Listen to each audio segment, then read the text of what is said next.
Blessings, how you guys doing today? Unashamed here, and welcome to the Unashamed YouTube channel where we share the gospel to the gaming world. And today we are talking about Absolver. Now, Absolver came out in 2017, I believe. So this is a 4-year-old game, and honestly, I didn't have too much insight into the production of this game. I just kind of heard about it, and I saw that it was a martial arts simulator or whatever the heck it is, and I picked it up a while back, and I somewhat tried to play it. I wasn't all that great, but hey, the game was definitely a new experience for me, considering that I'm personally a nerd for fighting games. I love fighting games. I can play, honestly, I don't have to play nothing else. I can just play fighting games and I'll be done. But today we're going to compare a new game that also is in production right now, and the game is called SIFU. I don't know if you guys have heard of this, if you've heard of current games in production. SIFU is a game coming out next year, February 8th. Now, the game has been delayed twice. Well, it's been delayed and then it's been pushed forward, which is honestly, that's the first time I've ever heard of that. But it seems like the game is moving along smoothly, and there's not too many hiccups in development, and they're almost done with the game. I think it's probably already gone golden by now, and they're pushing for promotion, production, and just marketing the game in a better way, trying to get the game out and get more people to get hyped for the game itself. So we're gonna get back to that, and we're gonna talk. I think I'm going ahead and just talk about my experience with Absolver. Now, there's not much of a story involved with Absolver. It's really just a PvP survival fighter where you create your own character, get a male or female, get your different, fighting styles. They only have 3 different fighting styles. One is a evade-based fighting style. One of us is a parry-based, strength-based fighting style. And the last one is a defensive fighting style where you're going to be doing a lot of absorbing, because you're more of a brute, where you just kind of like absorb people's attacks. There's a lot of unblockable attacks that you can use with that specific fighting style. But honestly, if I was to pick any fighting style to just run through the whole game with, I definitely would be using Windfall, simply because Windfall allows you to actually, evade attacks rather than just kind of suck them up and kind of risk. There's high risk involved with using other fighting styles, and I'm not really willing to take that risk. I'm not good enough to be playing those fighting styles. Honestly, if you're a beginner, I wouldn't advise you use anything other than Windfall. And as you progress through the game, you get more equipment that allows you to, of course, increase your defense, increase your attack. It actually matters what equipment you put on yourself. So you're not really able to use the stats that clothes give you without having to wear it. So some games allow you to actually use the stats that clothes give you without having to actually wear the clothes themselves. But this game, you can't do that, so you won't be able to look as cool as you might want to and kick some butt. But honestly, the goal isn't to look cool. The goal is to be good. So make sure that you have a good setup, have a good equipment system, like have every single skill that you want that works in your deck, because if you don't have the right moves, it will really hinder you from succeeding in this game. So it's important to have a good deck, and just being very attentive to what's going on in each specific situation, because every fight feels completely different, even if you're fighting regular enemies. That's very important. And if you've never played Absolver, this is the basics of it. You have, like I said at the beginning of the video, you have 3 fighting poses to choose from, and each of these fighting poses are different, because one of them is more of an elegant dodge technique based fighting style. The other is a more parry based, strength based fighting style, and the third one is a more absorb heavy based, brute based fighting style.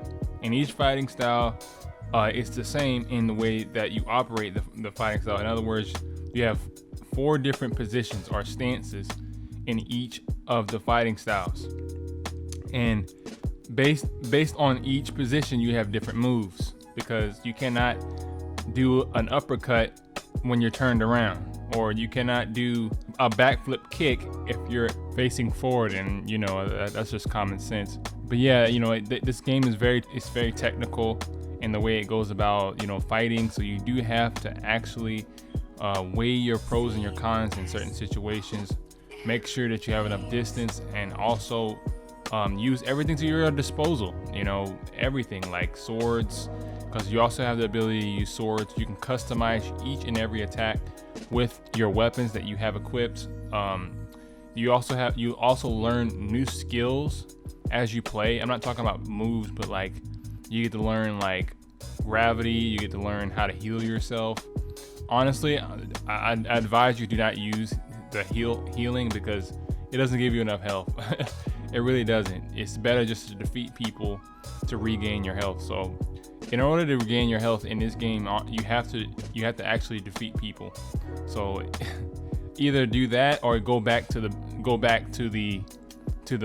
altar so that you can get all your health back to normal. I also need to mention that this game is a PvP game, so you're going to be seeing real people playing in the game itself. So you have to be very careful not to hit strangers, because you might run up on somebody that's actually good and he will destroy you. So I think that's very important to, if you accidentally hit a real person, you know, just run away immediately. So there was that one time where I was playing and there was somebody that was like harassing me, trying to force me to fight them, and I can't stand people like that. It's so annoying.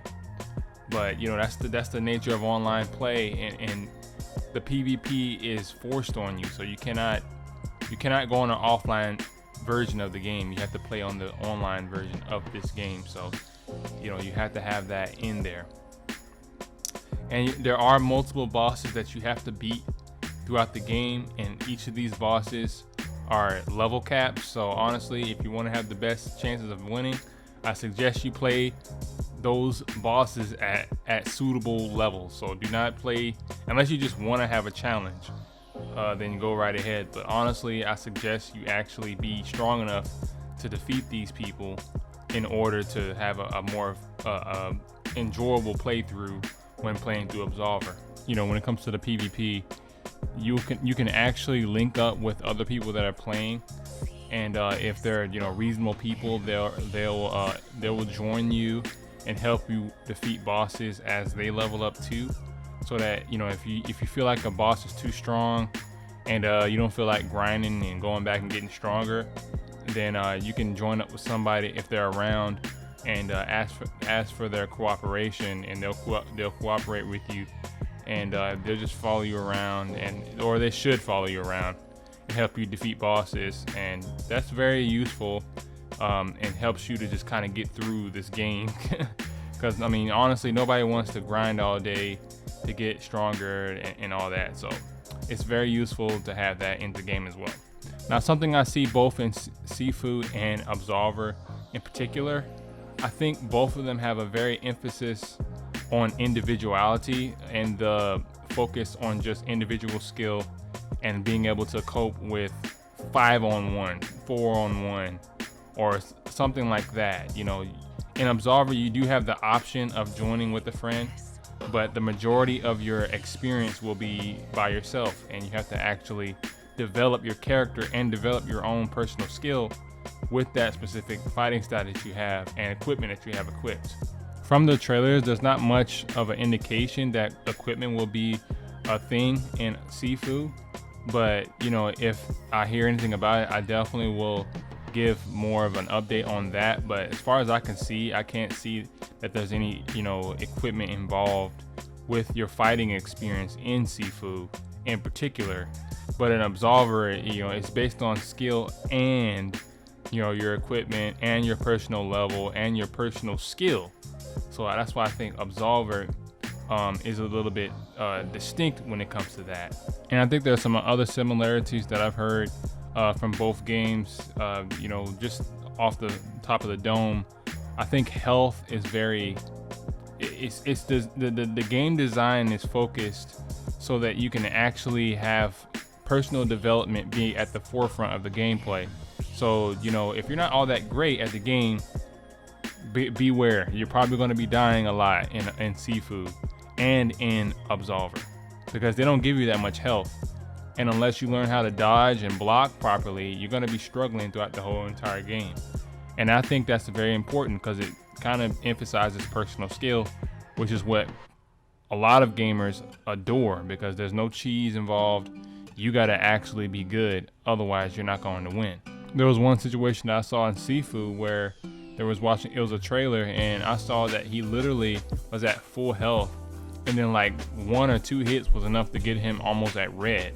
And mind you, SIFU does not have a difficulty option for either Absolver or SIFU. So that tells me that the developers want us to actually be good, and for us to weigh the pros and cons of each situation. So this game, I believe, is a decision-making game.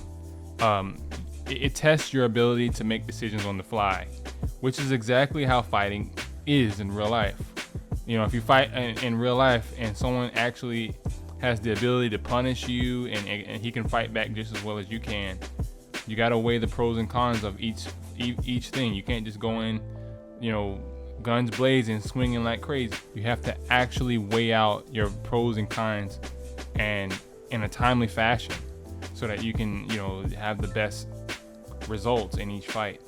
Now I'm going to get to SIFU, and we're just going to discuss SIFU in particular. Earlier I was just discussing the differences and what my personal, you know, observation was of Absolver while playing it. Now I'm going to discuss SIFU in an article here that I have about the game, because I have not played it. But there's a couple things I want to note that's different that I know just from looking at the trailers. I can tell that there's an aging mechanic. Now they stress this so much in the trailers that it's impossible to ignore the fact that this is in the game. They really want us to be impressed by this. You know, I mean, it's almost like it's the marketing campaign of their game. The idea of aging, and they say, oh, is one lifetime long enough to learn Kung Fu?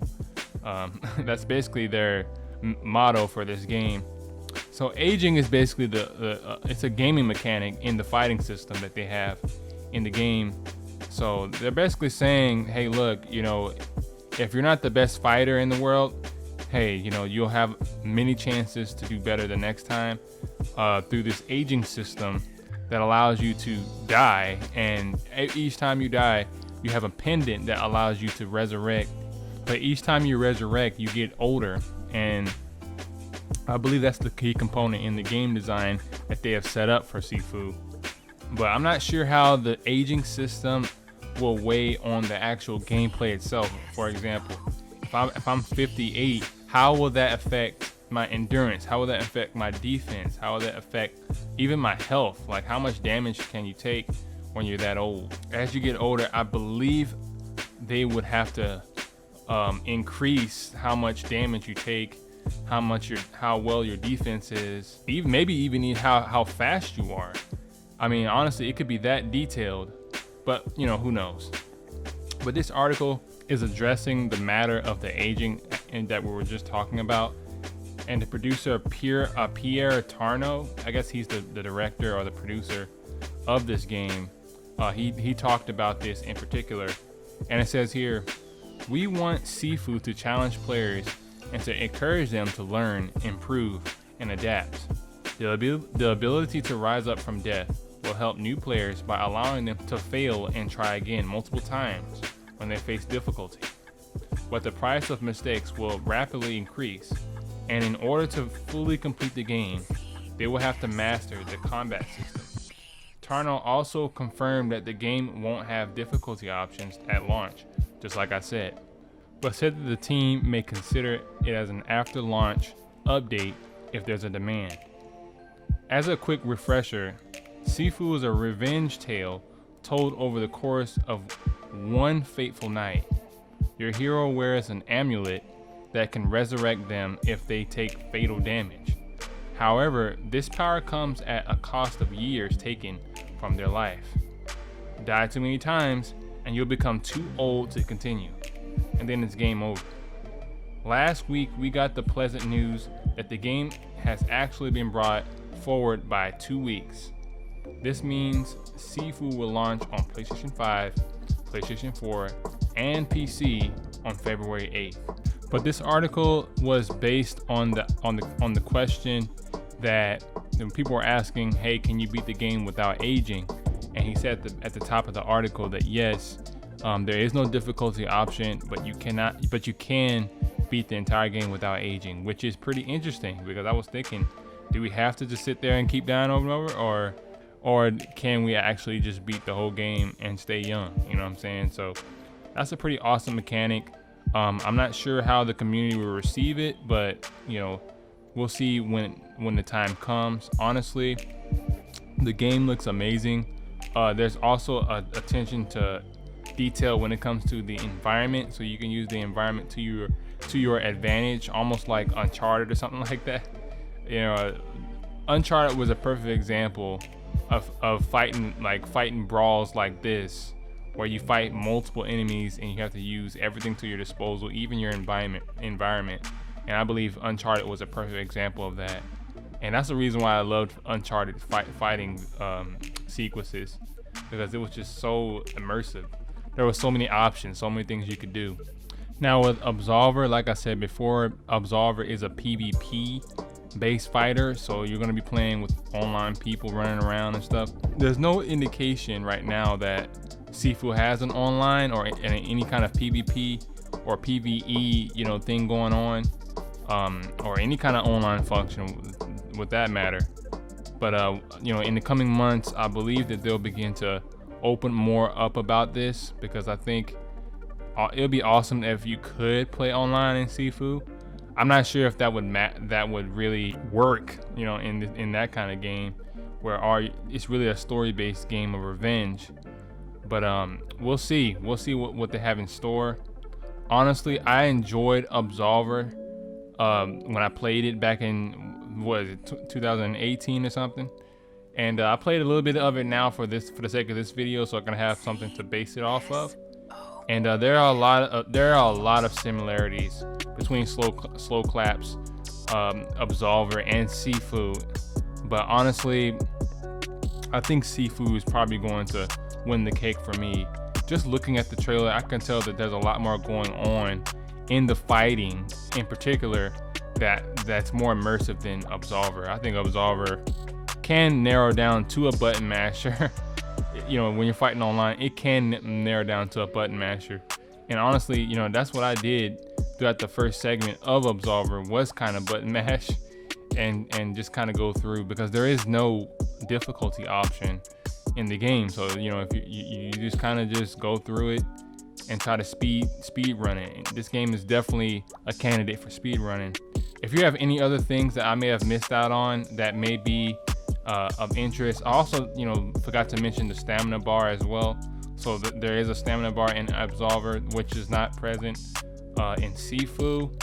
But other than that, I don't see any other differences. I'm not sure if there's a upgrading system that can be used just like in your start menu, like in Absolver.